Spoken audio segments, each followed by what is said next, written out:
Hey kids, today another Malakilum video for you here, but I'm a little bit different. Today we're out at my mom's farm and the old 18 whatever 90s or whatever it is farmhouse here. Anyway, we are doing a small mobile mechanic business or job here for my mom. Thought I'd show you all this one. She has a snapper. This has a Briggs and Stratton. Let's see here. Do we have a model number?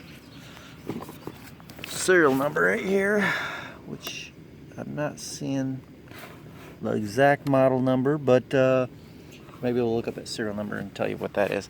Point of this is a mower that starts up for about 1 second, maybe 2 seconds, and then shuts right off. And it's not that old.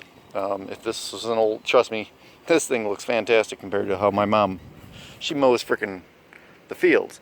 You'll notice all the rocks. They're relevant in this conversation, although it was actually horse poop that caused this issue. This is not a carburetor problem. A lot of people say, hey, it's going to be a carburetor problem, going to be a carburetor problem, going to be a carburetor problem.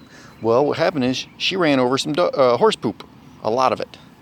And she shook all the poop out of it, went to start it, just wouldn't run right again. Everything turns just fine. There is no primer on this. There is no choke on this machine. This machine is a super easy start because, well, she's an old lady and she wanted something that she can pull herself and start up on the first couple pulls. What the problem is when you hit something, the flywheel continues to spin. And as we can see, our keyway is sheared off. So the trick to this is you're supposed to take a couple of quarter 20s and put a puller on this. Well, I've got an old puller right there. That's not the problem. The problem is I don't have quarter 20 bolts that are going to fit in here. So I'm drilling it out to the next size and tapping it to an M8 125 that I do have the bolts for. I had a couple quarter 20 bolts. Unfortunately, they weren't long enough. So we're going to go step up to the next longest bolt we have. Hopefully this will be good enough to get this feller in here once I get these things tapped.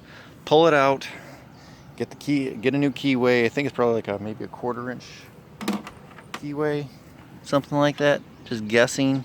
Might be a 1/4 inch, might be a little bit smaller, one size smaller than that. But either way, so if you have a lawnmower, Briggs and Stratton in particular, but this applies to a lot of different mowers. You hit something and all of a sudden your motor it might run fine for a minute. But what happens though is the blade spinning on your crankshaft is going.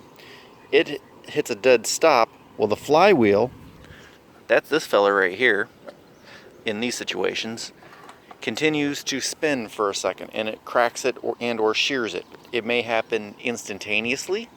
It may happen sometime down the road. So this thing, fortunately, is a stupid easy one to work on. 3 8mm nuts. Took off the cover for the pull cord and to take off the nut. I used my big impact, so it makes it easier. If you don't have an impact, well, this could be a fun one. Do not put screwdrivers through these holes. It might work. I don't know. Didn't try it. The impact just zips it right off. It'll zip it right on. No problem. Do not try and jam something in there. You will shear off those little veins. That creates an unbalance for no reason and just damages, and you have to fucking replace the motherfucker. So why damage your flywheel if you don't need to, when all you need is probably about a 50-cent little keyway. You probably pick it up at your local hardware store without any problems. So peace out, bitches.